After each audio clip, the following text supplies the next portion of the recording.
السلام علیکم ورحمۃ اللہ وبرکاتہ۔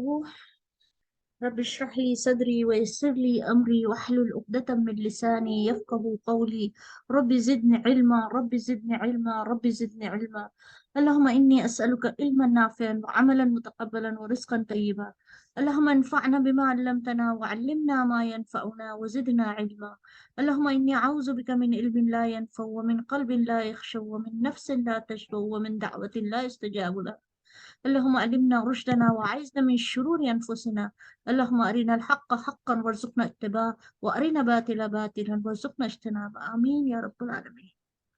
بسم اللہ الرحمن الرحیم۔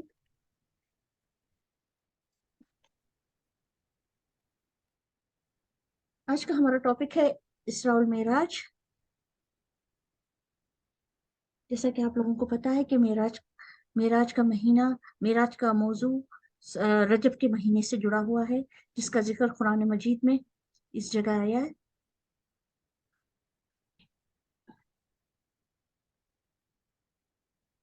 إن عدة الشهور عند الله 12 شهرا في كتاب الله يوم خلق السماوات والأرض منها 4 حرم ذلك الدين القيم فلا تظلموا فيهن أنفسكم وقاتلوا المشركين كافة كما يقاتلونكم كافة واعلموا أن الله مع المتقين۔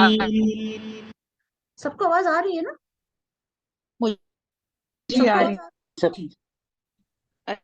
بے شک اللہ کے ہاں مہینوں کی گنتی 12 مہینے ہیں۔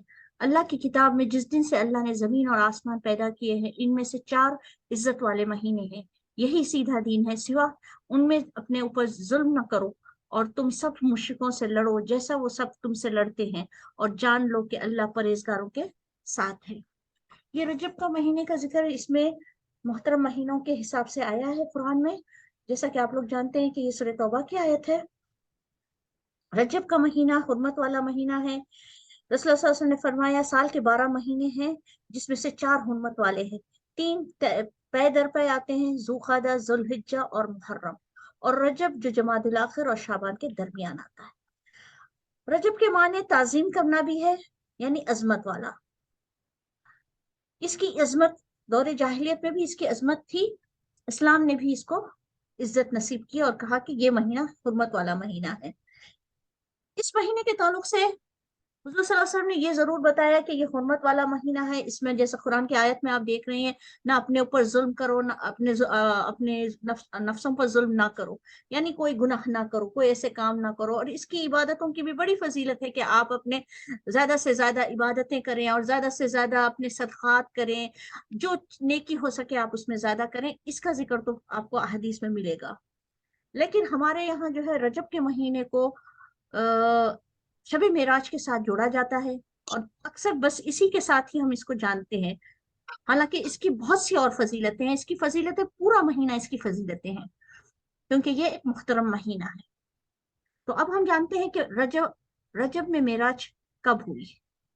معراج کب ہوئی اس کے تعلق سے اگر آپ حدیث کی کتابیں اٹھا کے دیکھیں تو تقریباً 36 اقوال موجود ہیں کہ معراج کب ہوئی۔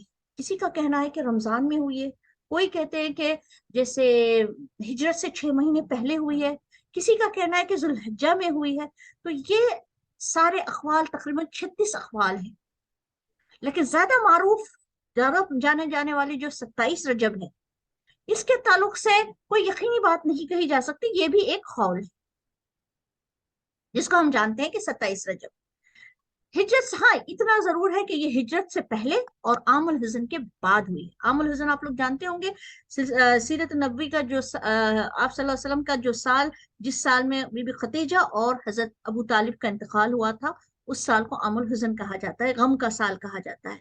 یہ واقعہ اس کے بعد کا ہے، کیونکہ بی بی خدیجہ کی حیات تک نماز فرض نہیں ہوئی تھی، اور بی بی خدیجہ کی اپنے وفات عام الحزن میں یعنی 10 نبوی میں ہوئی ہے۔ تو یہ واقعہ ہجرت سے پہلے کا اور عام الحزن کے بعد کا، یعنی 10 سے 12 کے بیچ کا ہے۔ کسی کا خیال ہے کہ 11ویں ہجری کا ہے، کسی کا ہے کہ نہیں 12ویں ہجری کا ہے، کسی کا تو یہ بھی ہے کہ ہجرت کے دوران آپ معراج ہوئے۔ سب الگ الگ اقوال ہیں، 36 اقوال اس میں موجود ہیں۔ آگے چلتے ہیں۔ اس اسراء والمعراج کا ذکر قرآن مجید میں سورہ اسراء میں آیا ہے۔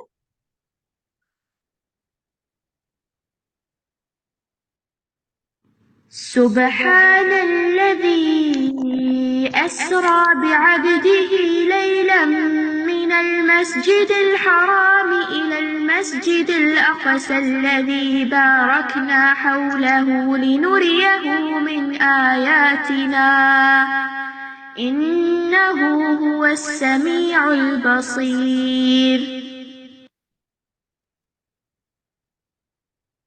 وہ ذات پاک ہے جو ایک رات اپنے بندے کو مسجد حرام یعنی خانہ کعبہ سے مسجد الاقصی یعنی بیت المقدس تک، جس کی گرد و گرد ہم نے برکتیں رکھی ہیں، لے گیا تاکہ ہم اسے اپنی قدرت کی نشانیاں دکھائیں۔ بے شک وہ سننے والا اور جاننے والا۔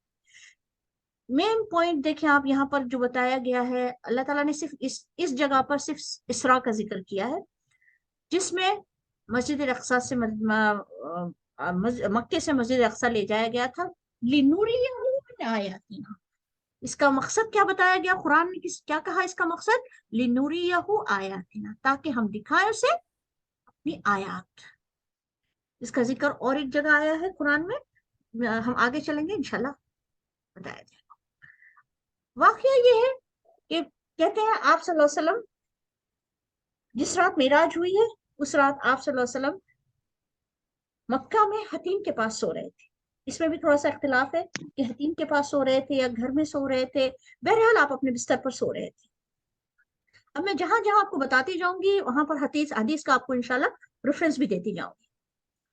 صحیح بخاری میں ہے کہ حضرت انس رضی اللہ تعالیٰ عنہ سے مروی ہے، جب معراج والی رات ہوئی تو آپ کو بیت اللہ سے بلایا گیا۔ آپ کے پاس 3 فرشتے آئے، آپ سو رہے تھے۔ ان میں سے اگلے نے پوچھا ان میں سے کون، یعنی 3 فرشتے تھے، ایک نے دوسرے سے پوچھا ان میں سے کون؟ درمیان والے نے کہا یہ سب سے اچھے ہیں، تو آخر والے نے کہا تو بس ان کو لے چلو۔ اس رات صرف اتنا ہی ہوا، یعنی جو آپ کی معراج کی رات تھی اس سے پہلے والی رات آپ صلی اللہ علیہ وسلم نے صرف اتنا ہی دیکھا کہ 3 فرشتے آئے، انہوں نے آپس میں باتیں کی۔ اس رات میں صرف اتنا ہی ہوا، آپ صلی اللہ علیہ وسلم نے ان کو دیکھا نہیں، صرف آپ نے سنا۔ دوسری رات پھر یہ تینوں فرشتے آئے، اس وقت بھی آپ سو رہے، لیکن آپ کا سونا اس طرح کا تھا کہ آنکھ سو رہی تھی، دل جاگ رہا تھا۔ تمام انبیاء کی نیند ایسی ہی ہوتی ہے۔ اس رات میں انہوں نے آپ سے کوئی بات نہیں کی، صرف آپ کو اٹھا کر زمزم کے پاس لے گئے۔ زمزم آپ لوگ جانتے ہیں، میں نے یہ فوٹوز ڈالی ہیں یہاں پہ زمزم کی، کیونکہ ہم نے تو جب عمرے کیے تھے تو ہمیں زمزم نظر آتا تھا، اور ہم یہ نیچے جو دکھایا جا رہا ہے اس میں ہم جاتے تھے اور ہمیں کنواں بھی نظر آتا تھا، ہم نے اپنے ہاتھوں سے پانی ڈالا ہے اپنے اوپر۔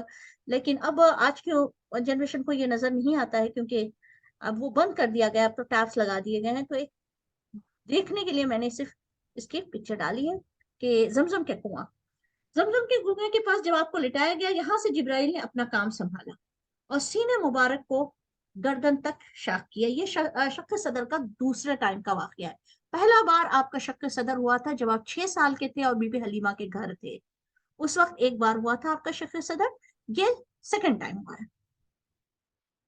جبریل علیہ السلام نے سینے مبارک گردن تک اپنے ہاتھوں سے چاک کیا اور سینہ اور پیٹ کی تمام چیزیں نکال کر اسے اپنے ہاتھ سے دھویا۔ جب خوب دھو چکے تو آپ کے پاس سونے کے ایک تشت میں، ایک تشت سے مراد ہے کہ ایک بڑا کوئی تھال تھا۔ اب یہ تخیل کی باتیں ہیں جو پکچرائز نہیں کی جا سکتی ہیں، اسی لیے میں نے ان کی پکچرز نہیں ڈالی ہیں۔ تو لائی گئی، اس میں ایک پیالہ تھا، بہت بڑا پیالہ تھا، سونے کا ایک بہت بڑا پیالہ تھا جو حکمت اور ایمان سے بھرا ہوا تھا۔ اب وہ کیا چیزیں ہیں ہم اس کو تصور نہیں کر سکتے، وہ حکمت اور ایمان سے بھرا ہوا تھا۔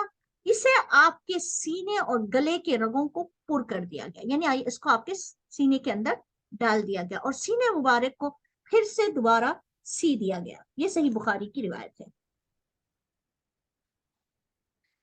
اچھا، آگے چلنے سے پہلے میں آپ کو ایک چیز اور بتا دوں کہ جو ہم پڑھتے ہیں اسرا و معراج، تو اسرا کہتے ہیں اس سفر کو جو کعبۃ اللہ سے بیت المقدس تک کا زمینی سفر تھا. بیت المقدس سے کعبۃ اللہ سے بیت المقدس تک کا جو زمینی سفر تھا اس کو اسرا کہا جاتا ہے. اور وہاں جب بیت المقدس سے آپ آسمانوں کی طرف گئے ہیں اس کو معراج کہا جاتا ہے. اس دو سفر کو ملا کر اسرا والمعراج کہا جاتا ہے. اسرا کا ذکر ابھی آپ کو جو آیت سنائی گئی تھی اس میں اسرا کا ذکر تھا. اس میں کیا بتایا گیا تھا؟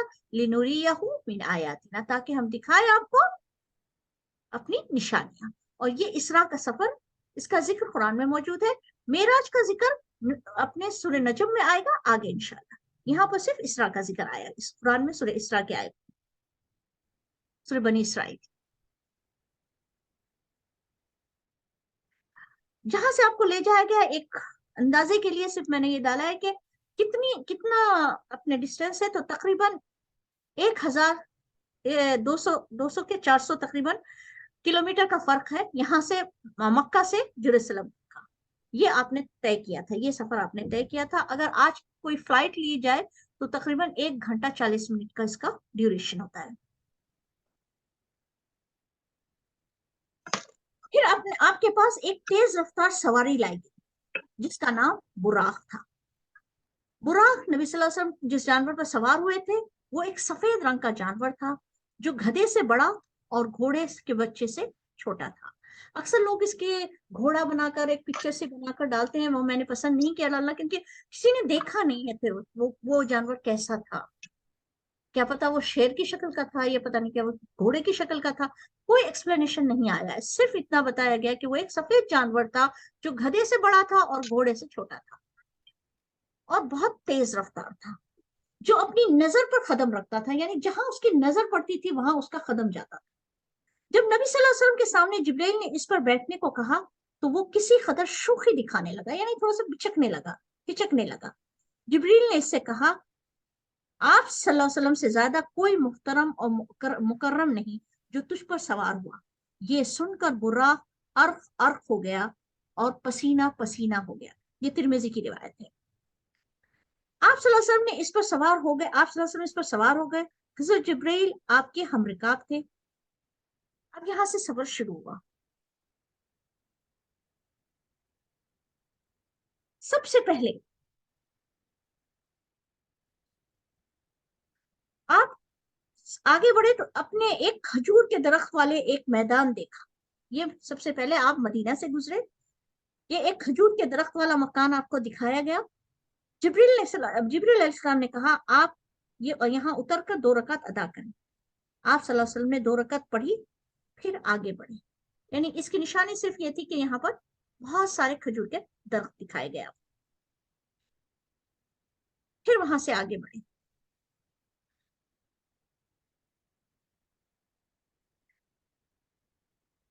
آپ ایک سفید زمین پر گزرے. وہاں پر بھی آپ صلی اللہ علیہ وسلم نے جبریل نے کہا 2 رکعت پڑھے. آپ صلی اللہ علیہ وسلم نے 2 رکعت ادا کی. یہ مدین کی زمین تھی، سفید کہی گئی تو اس کی ایک پکچرائزیشن کیا گیا ہے. جو بھی آپ یہاں پر اس میں پکچرز دیکھیں گے اس کا ایک تخیل کی طور سے اس کو آپ کو بہتر سمجھ میں آئے اسی لیے یہ ڈالی گئی ہے پکچرز، تو اس کا حقیقت سے کوئی تعلق نہیں ہے. چند چیزوں کا ہے جو میں آپ کو بتاتی جاؤں گی، جیسے آگے والی آئے گی. پھر آپ صلی اللہ علیہ وسلم بیت الحم سے گزرے. یہ بیت الحم کی جگہ ہے، یہ حقیقت کی جگہ ہے، یہ حقیقی پکچر ہے. بیت الحم سے گزرے جو عیسیٰ علیہ السلام کی پیدائش کی جگہ تھی. یہ بحیقی میں لکھا ہے. پھر آپ نے وہاں بھی 2 رکعت پڑھی. پھر آگے چلے. آپ کا گزر طور سینا سے ہوا. یہ وہ پہاڑی ہے طور سینا کی پہاڑی، اور یہ وہ جگہ ہے جہاں پر اللہ تعالیٰ نے تجلی فرمائی تھی. یہ موسیٰ یہ وہ جگہ ہے جہاں موسیٰ علیہ السلام سے اللہ نے کلام کیا تھا. یہ ترمذی کی روایت ہے.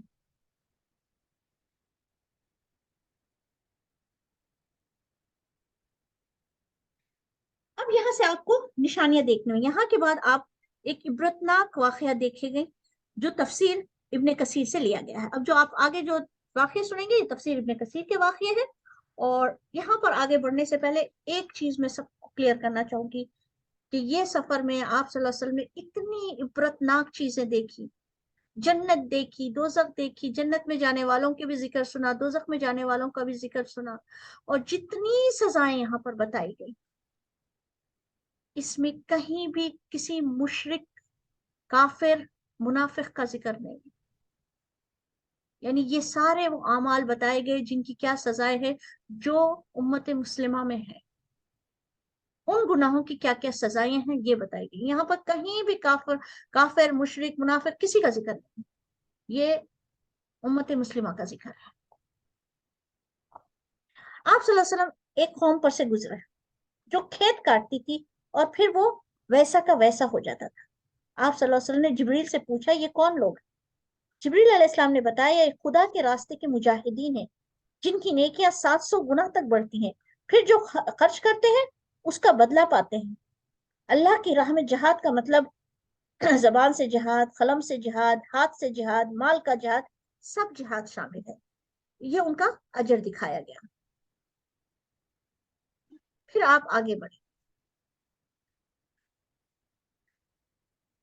آپ کا گزر ایک ایسی قوم پر ہوا جس کا سر پتھروں سے کچلا جا رہا تھا، پھر وہ جیسے کا تیسا ہو جاتا تھا، پھر دوبارہ ویسے ہی کچلا جاتا، ان کو ایک لمحے کی فرصت بھی نہ دی جاتی۔ آپ صلی اللہ علیہ وسلم نے پوچھا یہ کون ہے؟ جبریل نے کہا یہ وہ لوگ ہیں جن کا سر نماز کے وقت بھاری ہو جاتا تھا، جو نماز کو مصیبت سمجھتے تھے، جو نماز کو مصیبت سمجھتے تھے ان کا یہ حشر ہے۔ جو نماز نہیں پڑھتے ہیں ان کا کیا حشر ہوگا؟ وہ لوگ جن کا سر نماز کے وقت بھاری ہو جاتا تھا، یہ ان کا انجام۔ پھر آپ آگے بڑھیں۔ آپ صلی اللہ علیہ وسلم فرماتے ہیں کہ میں نے دیکھا کہ آگے پیچھے دھجیاں لٹک رہی تھی۔ ایک ایسی قوم تھی جس کے آگے پیچھے دھجیاں لٹک رہی تھی اور اونٹ کی طرح کانٹے دار جھاڑیاں جھونک رہے تھے، جہنم کے انگارے اور پتھر کھا رہے تھے۔ میں نے پوچھا یہ کون؟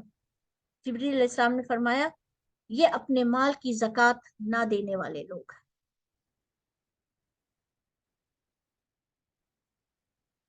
یہ لوگ اپنی مال کی زکوٰۃ نہ دینے والے ہیں۔ اللہ نے ان پر کوئی ظلم نہیں کیا، یہ لوگ خود اپنی جان پر ظلم کرتے تھے۔ پھر آپ آگے بڑھے۔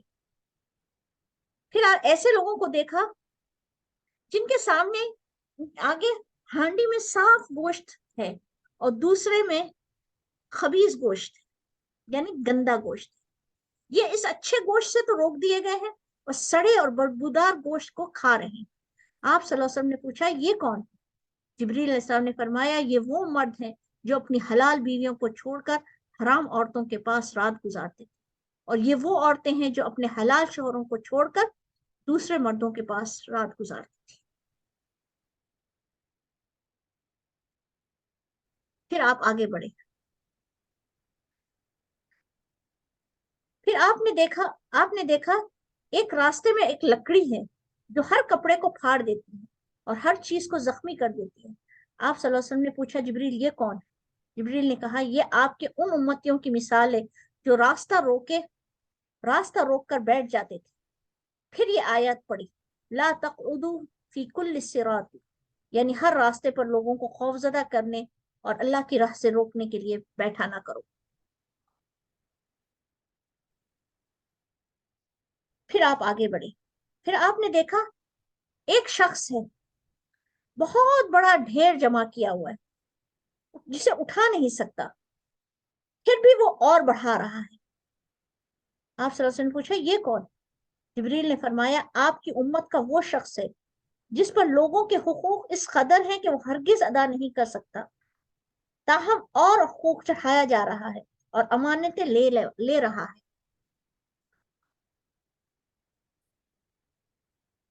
پھر آپ نے ایک جماعت کو دیکھا کہ ان کی زبانیں اور ہونٹ لوہے کی خینچیوں سے کاٹے جا رہے ہیں۔ ہونٹ کاٹا یوں ہی کاٹ جاتا ہے، یوں ہی درست ہو جاتا ہے، یہ عمل برابر جاری رہتا ہے۔ پوچھا گیا یہ کون؟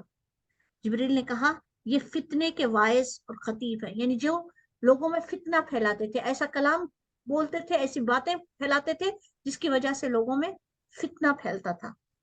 تو ان کا یہ انجام۔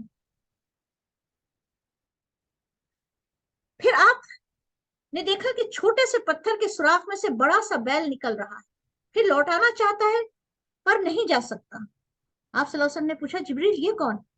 پوچھا یہ وہ شخص ہے جو بڑا بول بولتا تھا، پھر اس پر نادم تو ہوتا تھا لیکن لوٹا نہیں سکتا تھا۔ خدا ہم اپنے کلام پر غور فرمائیں کہ ہم کوئی بات بڑا بول دیتے ہیں، اللہ تعالیٰ ہمیں معاف فرمائے۔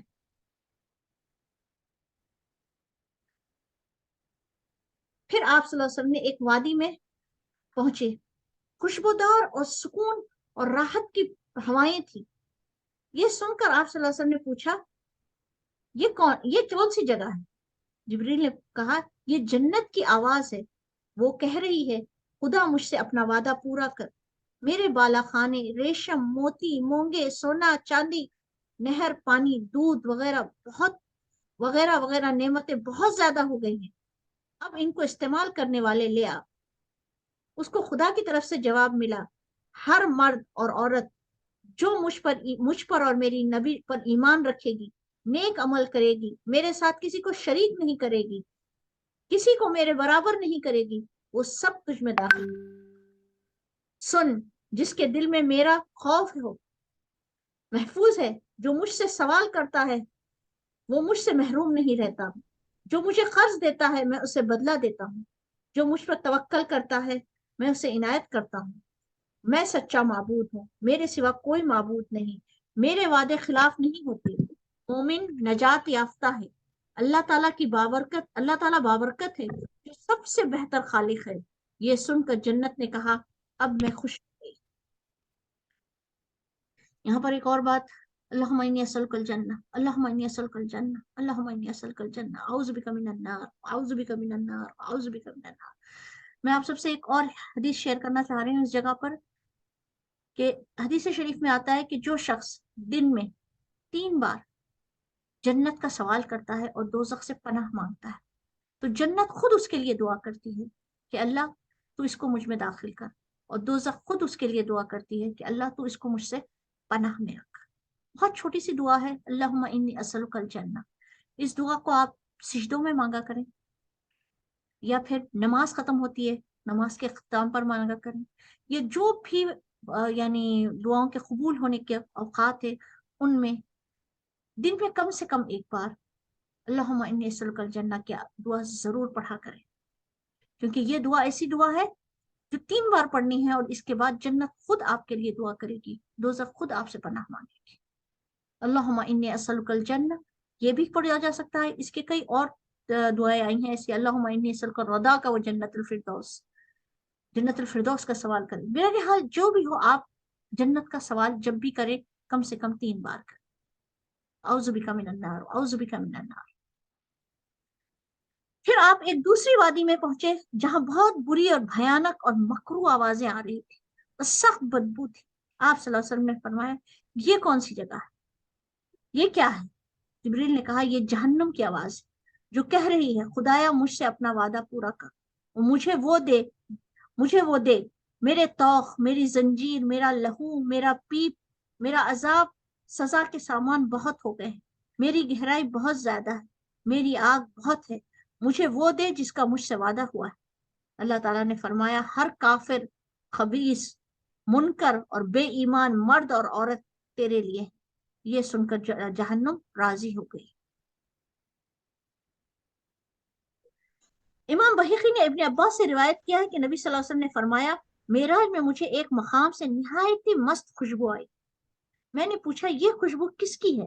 جواب ملا یہ فرعون کی بیٹی کی مشتاشا جو کنگھی کرنے والی ہوتی ہے اس کے جنت کے محل کی خوشبو ہے۔ اس مشتاشا کا یہ قصہ ہے کہ یہ جیسے پارلر والی سمجھا جو بال بناتی ہے، تو وہ فرعون کی بیٹی کے بال بنا رہی تھی، اس کے ہاتھ سے کنگھی، اس کے ہاتھ کا کوم جو ہے نیچے چھوٹ گیا، اس نے وہ اٹھاتے ہوئے کہا بسم اللہ الرحمن الرحیم۔ جیسے ہی اس نے یہ کہا فرعون کی بیٹی ناراض ہو گئی اور پوچھا کہ میرے سوا آپ نے کس کا نام لیا، میرے باپ کے سوا تو نے کس کا نام لیا؟ اس نے اپنی ایمان کا اظہار کیا، اس کا ذکر فرعون کے سامنے کر دیا۔ پھر فرعون کو یہ بات پہنچی تو اس نے اس کو اپنے دربار میں طلب کیا اور اس سے پوچھا کہ کس پر ایمان رکھتی ہے. اس نے اپنے ایمان کا جیسے اظہار کیا تو فرعون بہت سخت سزائیں دیا کرتا تھا. اس نے ایک بڑا علاوہ کہتے ہیں نا جیسے کڑھائی ہوتی ہے وہ منگوائی, اس میں تیل گرم کروایا اور اس کے سامنے اس کے بچوں کو اس میں ڈالا, اور جب اس کو ڈالنے لگے اس کے گود میں بچہ تھا, وہ پیچھے ہٹنے لگی تو اس کی گود میں بچہ بول پڑا کہ ماں مت گھبرا, تو حق پر ہے. اور پھر اس کے بعد اس کو اور اس بچے کو اس تیل میں ڈال دیا. اس کی اس ایمان کا بدلہ اللہ تعالیٰ نے یہ دیا کہ حضور صلی اللہ علیہ وسلم نے اس کی جنت کی محل کی خوشبو حضور صلی اللہ علیہ وسلم نے سونگھی ہے. اور آپ صلی اللہ علیہ وسلم نے اس واقعے کے ساتھ یہ بھی بیان فرمایا کہ 4 چھوٹے بچوں نے گہوارے میں بات کی تھی, جیسے آپ جانتے ہیں عیسیٰ علیہ السلام, اور اسی طرح حضرت جریل حضرت یوسف کی شہادت کے لیے دی گئی گواہی, اور یہ عیسیٰ علیہ السلام. یہ سارے 4 بچے ہیں جنہوں نے گواہی گہوارے میں بات کی تھی. یہ تفسیر ابن کثیر کی روایت ہے. پھر آپ صلی اللہ علیہ وسلم آگے بڑھے. آپ آگے بڑھے تو آپ نے دیکھا ایک جماعت ہے جس کے ہونٹ منہ لوہے کی کینچیوں سے کاٹے جا رہے ہیں.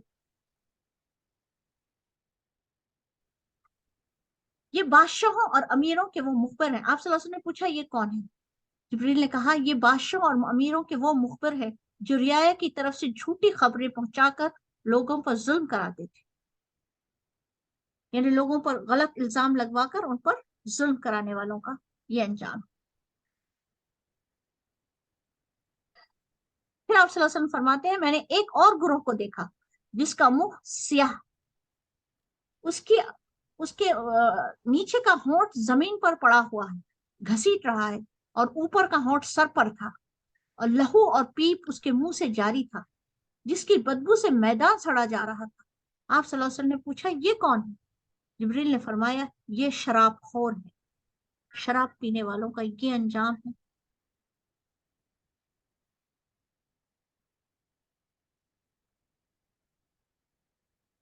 پھر آپ نے ایک گروہ دیکھا, ایک اور گروہ سے گزرے جس کے منہ سور کے تھے, ان کی زبانیں پشت کی جانب سے کھینچی ہوئی تھی, سخت عذاب میں مبتلا تھی. آپ صلی اللہ علیہ وسلم نے پوچھا یہ کون ہے؟ کہا یہ جھوٹی گواہی دینے والے لوگ ہیں. خدا را ہم اپنے اطراف میں دیکھتے ہیں کیسے کیسے لوگ جھوٹی گواہیاں دے رہے ہوتے ہیں. کتنا بڑا عذاب ہے اس کا کہ وہ سخت عذاب میں مبتلا ہوں گے, ان کی زبانیں پیچھے سے کھینچی جا رہی ہوں گی, چہرے سور کے بن رہے ہوں گے. یہ جھوٹی گواہی دینے والوں کے عذاب. پھر آپ صلی اللہ علیہ وسلم نے ایک عورتوں کے گروہ کو دیکھا جسے آگ کے کپڑے پہنا کر آتشی کوڑے مارے جا رہے تھے. پوچھا گیا یہ کون ہے؟ جبریل نے کہا یہ میت پر نوحہ کرنے والی اور خاوند کو ستانے والی عورتیں ہیں. یہ بہت توجہ کے قابل بات ہے کہ اکثر ہم اپنے خاندان میں اپنے لوگوں میں بھی یہ چیز دیکھتے ہیں کہ جب کسی کا انتقال ہو جاتا ہے تو عورتیں آپے سے باہر ہو جاتی ہیں, ایسے ایسے بیان ایسی ایسی چیزیں کرنے لگتی ہیں, سینہ پیٹنا, بال کھینچنا, یہ سب نوحے میں شامل ہیں. اور حضور صلی اللہ علیہ وسلم نے فرمایا نوحہ کرنے والی عورت جنت میں نہیں جائے گی. اور یہاں اس کا یہ یعنی جنت میں نہیں جائے گی الا کہ وہ توبہ کر لے. اور یہ میت پر رونے والی کا یہ عذاب بتایا گیا ہے. اور دوسرا خاوند کو ستانے والی ہیں جو اپنے شوہروں کو ستاتی ہیں.